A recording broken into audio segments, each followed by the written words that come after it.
เอาพี่น้องซึ่งมื้อนี้บ่าวแอนก็จะมีเรื่องราวมาแจ้งพี่แจ้งน้องเกี่ยวแก่กับเรื่องราวของน้องลูกตาลนี่แหละเนาะซึ่งเมื่อวานนี้ทางบ่าวแอนก็ได้อัปเดตเรื่องราวเก่าๆให้พ่อแม่พี่น้อง FC ฟังแล้วเนาะหลังจากที่เพิ่นได้ตามหากันกับพ่อเป็นที่เรียบร้อยเนาะก็คือมื้อนี้นี่แหละจะมาแจ้งข่าวบ่ดีให้พ่อแม่พี่น้อง FC ฟังเนาะถ้าว่าบ่าวแอนแจ้งข่าวนี้ออกไปพ่อแม่พี่น้อง FC ก็น่าจะผิดหวังอ่า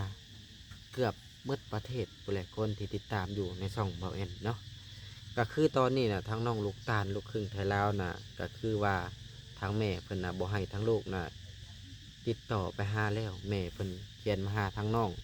ว่าบ่ให้น้องนี่ติดต่อไปหาอีกต่อไปเนาะนับแต่นี้เป็นต้นไปอะไรเนาะอันนี้ทั้งเฮากับบ่ฮู้ว่าเรื่องราวนี่เกิดขึ้นย้อนหยังเนาะพี่น้องเนาะ เพราะว่าเมื่อวานนี้หลังจากที่บอกเอ็นได้โทรไปหาทางน้องว่าจะอัปเดตน้องว่าเป็นจังไรหลังจากที่ได้เดินทางไปประเทศไทยได้ไปทำบัตรแล้วบ่ทางน้องเพิ่นก็เลยตอบกลับมาว่าปัจจุบันนี้ทางน้องบ่ได้ติดต่อหาแม่หลายเดือนแล้วเนาะทางแม่บ่ให้ทางน้องติดต่อไปหาอีกต่อไปเพิ่น สบายดีสวัสดีพ่อแม่พี่น้อง FC เบิดสุขุสู่คนว่าจะเป็นฝั่งไทยฝั่งลาวหรือว่าสิเป็นทางต่างประเทศก็ยินดีต้อนรับเข้าสู่ช่อง YouTube บ่าวเอ็นสตูดิโอหรือว่า Facebook Fanpage บ่าวเอ็นอีกแล้วเอาพี่น้องเสิร์ฟเปิดภาพมาตอนนี้ก็มาอยู่ห่มไม้ห่มตอกเด้อพี่น้องเอ้ยบรรยากาศก็ค่อนข้างจะแดดพอสมควรเนาะพี่น้องเนาะ เพราะว่าบรรยากาศเดือน4เดือนเมษาแล้วน้องพี่น้องเนาะปีใหม่ของเขานี่ก็เริ่มยับหม้อจ่อจั่นเข้ามาพอสมควรเนาะเพราะว่ามื้อนี้ก็เป็นวันที่19ของเดือน3แล้วน้องพี่น้องเนาะท้ายเดือนนี้ก็พอเป็นพี่น้อง FC คนลาวเฮาก็น่าจะเริ่มหลั่งไหลพากันกลับมาบ้านเฮาน้องพี่น้องเนาะกลับมาเยี่ยมญาติหรือว่ากลับมาเล่นปีใหม่อะไรเนาะเพราะว่าคนทุกคนปีใหม่หนึ่งมีเธอเดียวเราพี่น้องเพิ่นกันน่าจะกลับมานี่แหละขอบุญขอคุณหรือว่านี่แหละกลับมาหดตีนหดมือให้พ่อให้แม่อะไรเนาะพี่น้องเนาะก็คือบอยแอนนี่ทุกปีปีใหม่เนี่ยบอยแอนจะขอบุญขอคุณนำพ่อนำแม่นี่แหละล้างมือล้างตีนเห็ดน้ำขี้มินล้างมือเพิ่นเนาะพี่น้องเนาะ เอาพี่น้องเอ้ยซึ่งมื้อนี้บ่าวแอนก็จะมาอัปเดตเรื่องราวของน้องลูกตาลให้พ่อแม่พี่น้อง FC หามฮู้หรือว่าหาฟังไปนำกันอะไรซึ่งมื้อวานนี้ทางบ่าวแอนก็ได้เอาคลิปเก่าให้พ่อแม่พี่น้อง FC เบิ่งไปเป็นที่เรียบร้อยเนาะหลังจากนั้นพ่อแม่พี่น้อง FC ก็อ่า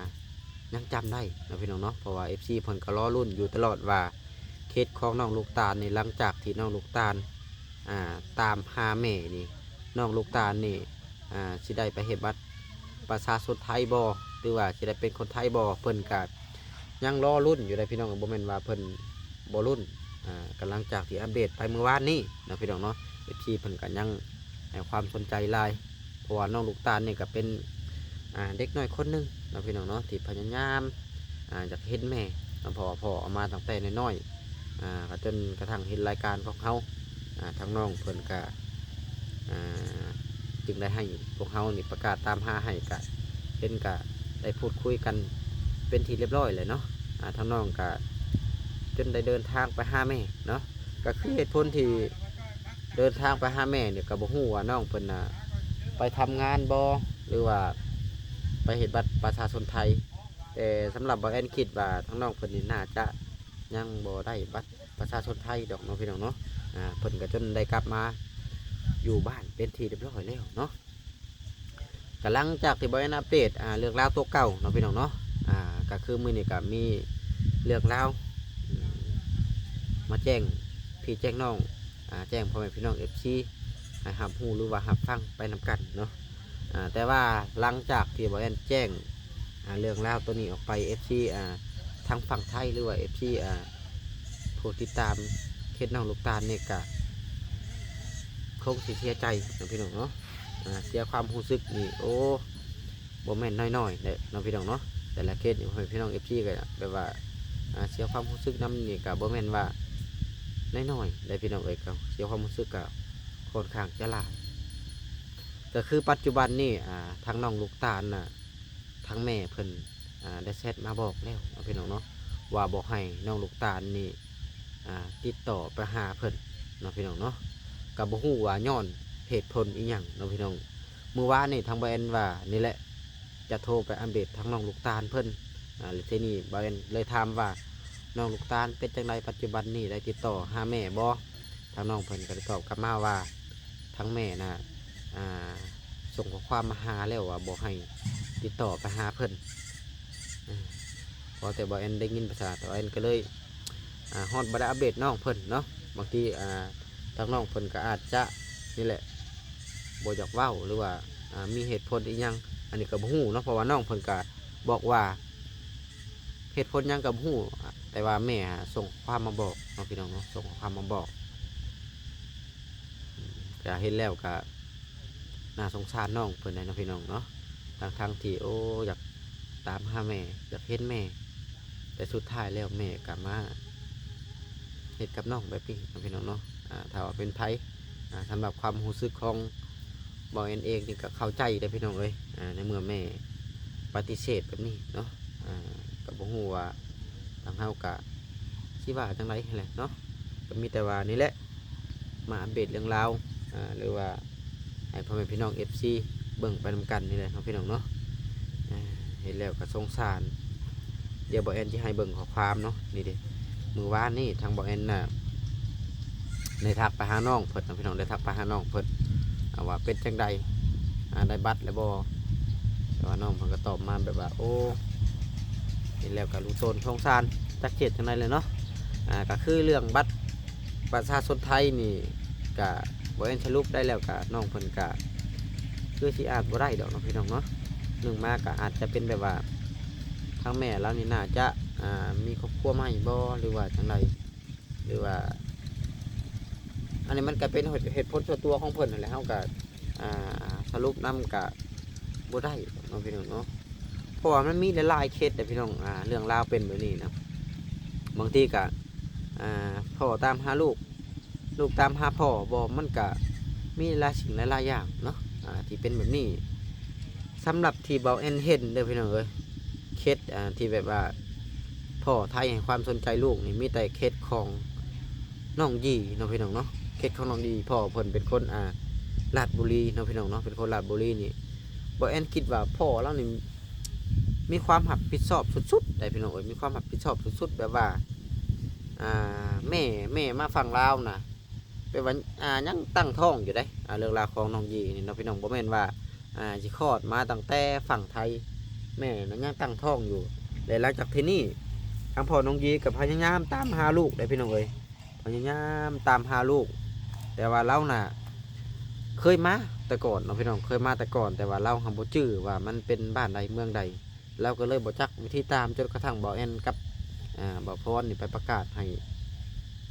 ว่าตามหาพ่อน้องยีอยู่จังหวัดลพบุรีอะไรเนาะพี่น้องเนาะหลังจากที่เราหูข่าวปั๊บเราก็แบบว่าผ่านไปบริหารเดือนนะพี่น้องเราก็มาหาลูกเราเลยแบบว่าเก็บเงินเก็บคำมาแหละก็มาหาลูกเราเลยจนกระทั่งหลังจากที่เรามาหาลูกและที่นี่เราก็พาลูกแล้วนะเมื่อตรวจ DNA แต่พี่น้องมันตรวจ DNA ก็จนได้บัตรประชาชนไทย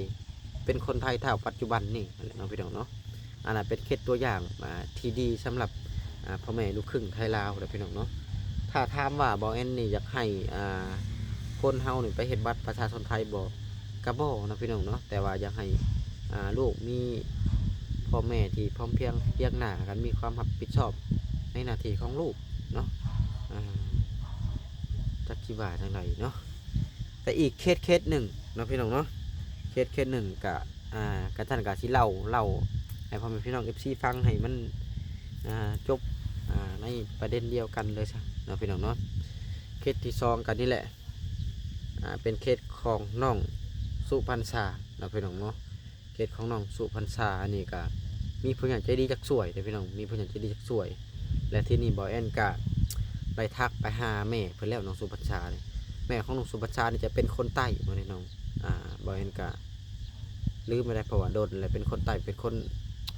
คนอีชัยว่าพี่น้องเอ้ยคนจังหวัดปัตตานีบ่ตัวนี้ก็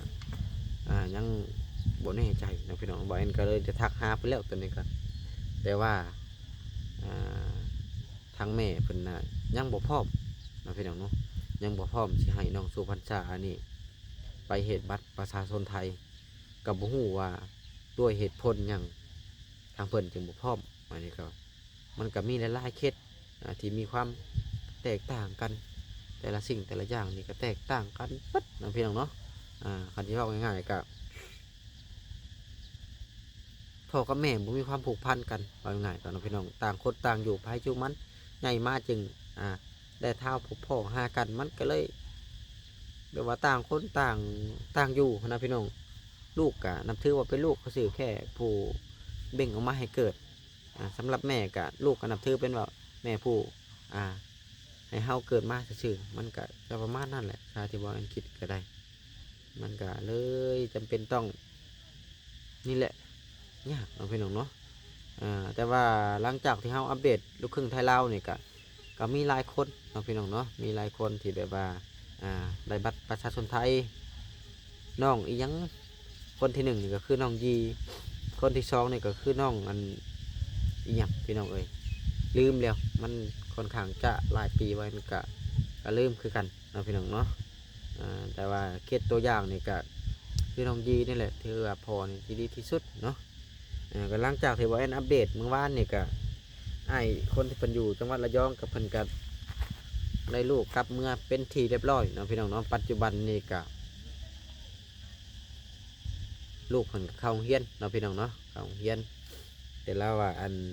การศึกษานะอยู่ฝั่งลาวนะดีกว่าฝั่งไทยมันก็มีOFC ก็ถกเถียงกันนะพี่น้องเนาะอยู่ไซก็ดีเบิดนะพี่น้องเนาะการศึกษานี่ก็มันก็ขึ้นกับคนการตั้งใจทำเพียรเพราะว่าที่อยู่ไทยอยู่ลาวมันก็เสมอภาพกันเลยนะพี่น้องถ้าว่าคนเฮาใส่ใจถ้าว่าคนเฮาบ่ใส่ใจนี่บ่ว่าที่อยู่ไซก็คือกันเลยนะพี่น้องเนาะนี่แหละก็เลยมาเล่าสู่พี่น้องFCฟังเรื่องของน้องลูกตาลหรือว่ามันแจ้งพี่แจ้งน้องว่าน้องลูกตาลน่ะสละสิทธิ์บ่ได้เป็นคนไทยแล้วนะพี่น้องเนาะเพราะว่าทางแม่เพิ่นน่ะบ่ฮับลูกบ่ให้ลูกทักหาบางทีก็อาจจะมีครอบครัวใหม่บ่หรือว่ามีลูกใหม่บ่บางทีมันก็เป็นสิ่งที่ครอบครัวใหม่เพิ่นบ่อยากให้ทั้งน้องเขาไปยุ่งเกี่ยวอะไรว่าง่ายๆก็เพราะว่ามันจะมีการผิดเทียงกันว่าง่ายๆตอนนั้นพี่น้องลูกเจ้าจะเอามาวนยังขนาดพี่น้องมันก็จะประมาณนี้แหละเนาะนี่แล้วก็คิดว่าจังไรพี่น้องเลย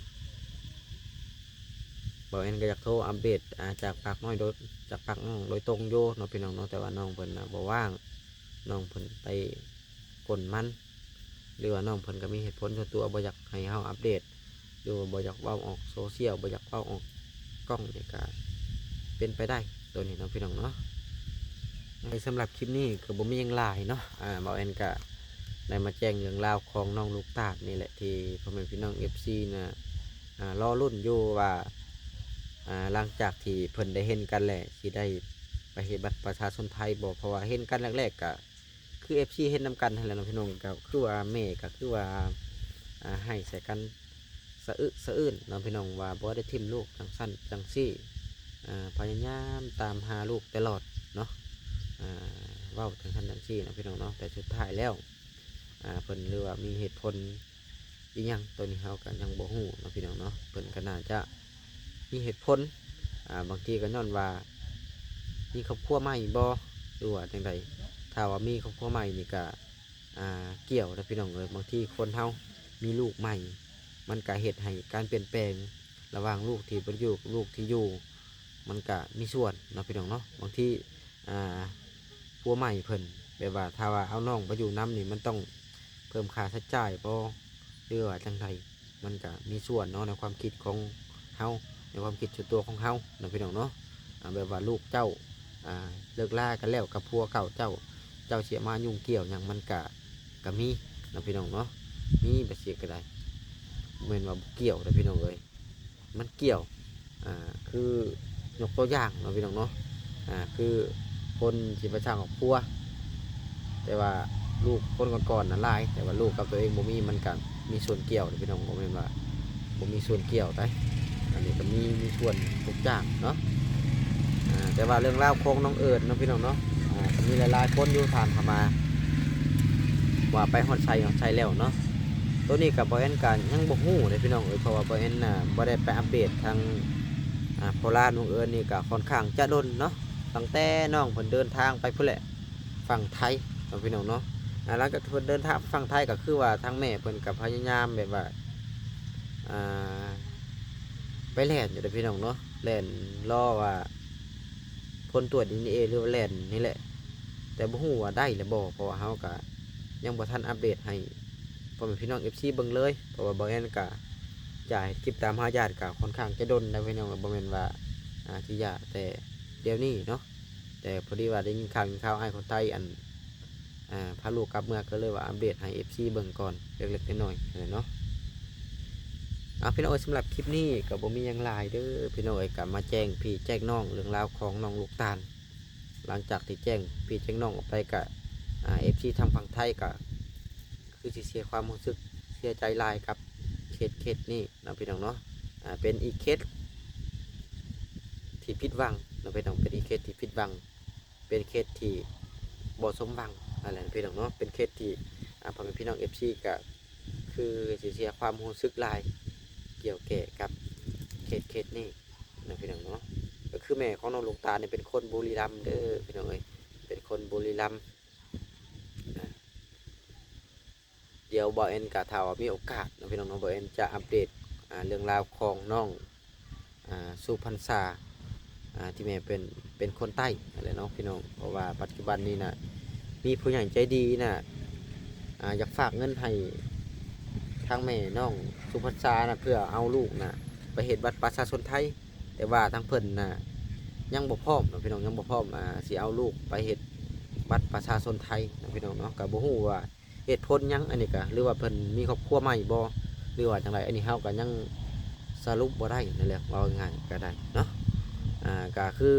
น้องพระจีนนะพี่น้องเนาะก็มีผู้ใหญ่ใจดีฝากเงินมาให้เป็นจำนวน 9,000 บาทตัวนี้เนาะพี่น้องเนาะแต่ว่าน้องเพิ่นตัดสินใจบ่ไปเฮ็ดบัตรประชาชนไทยนำพ่อเนาะก็คือเรื่องราวที่เพิ่นตัดสินใจในความคิดของบ่แอนเด้อพี่น้องอันนี้นะแบบว่าหลังจากที่พ่อกันนะพ่อนะยังบ่ได้เว้ากับน้องปะจีนเลยเด็กน้องพ่อแบบว่าบ่ให้ความสนใจบ่เว้ากับลูกสาวมันก็เห็นบ่มีความผูกพันแบบว่าพ่อแม่ลูกอะไรว่าง่ายกันเนาะก็จะเกิดจังไดพ่อแม่พี่น้อง FC ก็ผิดหวังหลายเนาะพี่น้องเนาะเอาก็สำหรับคลิปนี้ก็บ่มีหยังหลายเด้อพี่น้องก็มาแจ้งพี่แจ้งน้องเกี่ยวแก่กับเรื่องราวของน้องลูกตาลให้พ่อแม่พี่น้อง FC ฟังแล้วก็ผิดหวังอย่างใหญ่เลยน้องพี่น้องเนาะบ่เอ็นก็รอรุ่นอย่าได้คิดว่าทั้งน้องเพิ่นน่าจะได้เห็ดบัตรเห็ดเบอร์คือคนอื่นเนาะแต่สุดท้ายแล้วก็ผิดหวังน้องพี่น้องเนาะผิดหวังพ่อแม่พี่น้อง FC นี่ก็คือจะเบิดหวังแล้วน้องพี่น้องเนาะเกี่ยวกับเรื่องนี้เอาสำหรับคลิปนี้กับบ่มีหลายพี่น้องเลยอาจจะขอโตจบคลิปก่อนไปพบกันคลิปหน้าคลิปไหมพอมื้อนี้ก็เดินทางมานำบ่าวบอสน้องพี่น้องเดินทางมาอัปเดตทั้งพ่อจ้อยใจหมดน้องพี่น้องเนาะแต่ว่าบ่าวเอ็นเดินจะมาเท่านึงน้องพี่น้องเนาะมามื้อนี้ก็ได้ใช้น้ำมันซอยกันนะพี่น้องบ่แม่นว่าสิขี่มาพี่ได้เขาใช้น้ำมันผู้ละ50,000นะพี่น้องเนาะผู้ละ50,000เพื่อเดินทางมาพี่นั่นแหละเนาะเอาจะขอตัวจบคลิปเด้อพี่น้องเลยกะที่เข้าไปอัปเดตน้ำหมูน้ำคู่ก่อนหลังจากที่นี่แหละจะตัดคลิปเรื่องราวของน้องลูกตาลลงเอากะจะขอตัวจบคลิปก่อนไว้พอกันคลิปไหนอีพีไหนเด้อพี่น้องอยู่ดีมีแห้งเบิดสุขผู้สู่คนพี่น้องไปก่อน